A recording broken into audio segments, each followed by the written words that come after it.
Bonjour Internet, ici c'est Romain pour Histoire de Sport. Dans quelques jours va commencer un tournoi de tennis important en France qui est le tournoi de Roland-Garros.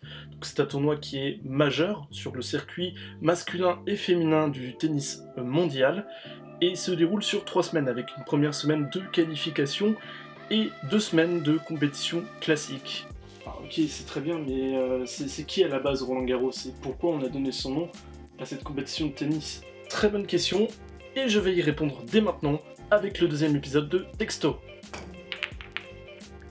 Roland Garros est né le 6 octobre 1888 à Saint-Denis de la Réunion. C'est quelque part par là. Néanmoins, il a passé l'essentiel de son enfance à Saigon, dans l'actuel Vietnam, qui s'appelait à l'époque Cochinchine. Faute de lycée, il a été envoyé seul en France métropolitaine en 1900 pour pouvoir entamer des études. Il lui faudra environ 2 mois pour relier en bateau Saigon à Marseille, avant de remonter ensuite sur Paris. Après un bref passage dans la capitale et une méchante pneumonie, il descend poursuivre ses études du côté de Cannes, sur la côte d'Azur. Dès lors, il touche à tous les sports, il commence notamment par faire du cyclisme, ce qui lui permet de se refaire une certaine santé. Tout ça en jouant au foot au passage, en 1906. En 1908, il retourne à Paris pour faire des études de philosophie, puis intégrer la Haute École de Commerce. En parallèle, il se mettra au rugby et aussi au tennis en amateur. Dès la fin de ses études, il travaille dans l'automobile et se prend de passion pour les sports motorisés. Tout cela ne plaît guère à son père qui le destinait plutôt à devenir avocat. Et puisque le paternel est en colère, il décide de couper les vivres de son fils qui doit maintenant se débrouiller. Enfin, en 1909, il découvre l'aviation à travers un meeting aérien organisé à Reims, et là, c'est la révélation pour lui. C'est décidé, son destin se passera dans les airs. C'est ton destin! C'est ton destin! Merci les gars. Merci. Il apprend alors seul à piloter un petit avion miteux, mais sa progression est telle que moins d'un an plus tard, il participe au défilé aérien du 14 juillet 1910 avec justement son petit avion miteux. Tout ça avant même d'avoir son brevet de pilote en poche, un brevet qu'il obtiendra quelques jours plus tard. Après un passage en Amérique du Nord où il perfectionne ses connaissances de pilote, il revient en France en 1911 pour participer à plusieurs courses aériennes, desquelles il termine régulièrement deuxième, une sorte de Raymond Poulidor avant l'heure. La même année, donc en 1911, il inaugurera un record. Et ce record, c'est celui de l'altitude la plus élevée qu'un avion n'ait jamais franchi. Et avec un autre avion que sa bicoque d'origine, il réussit à atteindre 3950 mètres d'altitude dans le ciel breton de Cancale. Alors là, évidemment, ça n'a rien à voir avec les 10 km qu'on peut connaître habituellement avec les longs courriers. Mais pour l'époque, c'est un putain d'exploit. Un putain d'exploit. Ces performances lui vaudront de devenir une véritable star de l'aviation. Roland Garros, à lui seul, est capable d'attirer des dizaines de milliers de spectateurs à l'occasion de différents meetings aériens. Quelques mois, quelques meetings, quelques records et quelques exploits plus tard, il a une idée qui lui arrive en tête. Traverser la Méditerranée sans escale, à l'image de ce qu'avait fait Louis Blériot en 1909 en traversant la Manche tout seul sans escale. Sauf que par rapport à la Manche, la Méditerranée, c'est quand même un petit peu plus long à franchir.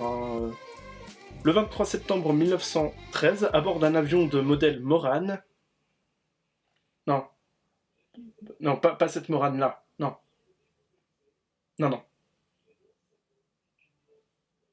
Donc, à bord d'un avion de modèle Morane, il réussit son pari. Il relie sans escale Fréjus à Bizerte en 7h53 précisément. Alors, sachant qu'il ne lui restait plus que 5 litres de carburant dans son réservoir. Autrement dit, c'était chaud. C'était vraiment très juste. Et c'est cet exploit qui lui permet donc de rentrer définitivement dans la postérité, dans le panthéon des aviateurs, et qu'il devient alors une véritable figure de proue, un véritable pionnier de l'aviation. Malheureusement, la Première Guerre mondiale ne tarde pas à arriver, et ses qualités de pilote reconnues dans le monde entier lui valent d'intégrer très logiquement l'armée de l'air. Il conçoit notamment pour l'armée de l'air des mitraillettes qui sont capables de tirer des balles à travers les hélices, pour ne pas évidemment les endommager, ce qui serait un petit peu con quand même. Il mourra le 5 octobre 1918, alors qu'il n'a même pas 30 ans. Son destin était donc tout tracé, il se devait de tirer sa révérence dans les cieux. Un peu comme la Team Rocket. C'était nul. Alors ouais, d'accord, mais Roland Garros, le tennis, le tournoi, pourquoi on a donné son nom au tournoi de tennis? Alors, très bonne question, mais la réponse est un peu bête et toute simple, c'est-à-dire qu'en 1927, aux portes de Paris, plus exactement à l'ouest de Paris, sur la porte Molitor, est construit un stade de tennis que les constructeurs vont nommer Stade Roland-Garros, tout simplement pour rendre hommage à cet aviateur qui était disparu 9 ans plus tôt pendant la guerre. Puis ce sera ensuite le nom qui sera donné à la compétition de tennis qui se déroule en ces lieux.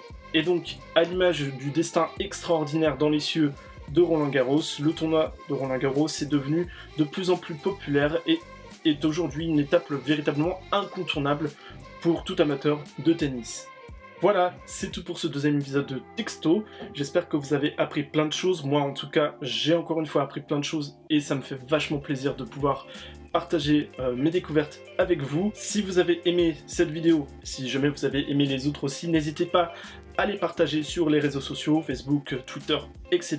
Faites-vous plaisir, n'hésitez pas à défoncer le petit pouce bleu. Moi je vous dis à très vite pour une prochaine vidéo. Ciao tout le monde. Bon, voilà, ça c'est fait. Ah oui, juste un truc, très vite, une prochaine vidéo sur Roland Garros encore une fois. Cette fois-ci ça sera un histoire de sport. Et je ferai un classement des joueurs et joueuses de tennis qui ont le plus marqué le tournoi de Roland Garros. Alors je ne parlerai que des je ne parlerai que des joueurs et des joueuses qui ne sont plus en activité, tout simplement. Voilà, je crois que c'est bon. Cette fois-ci, ciao tout le monde. Likez.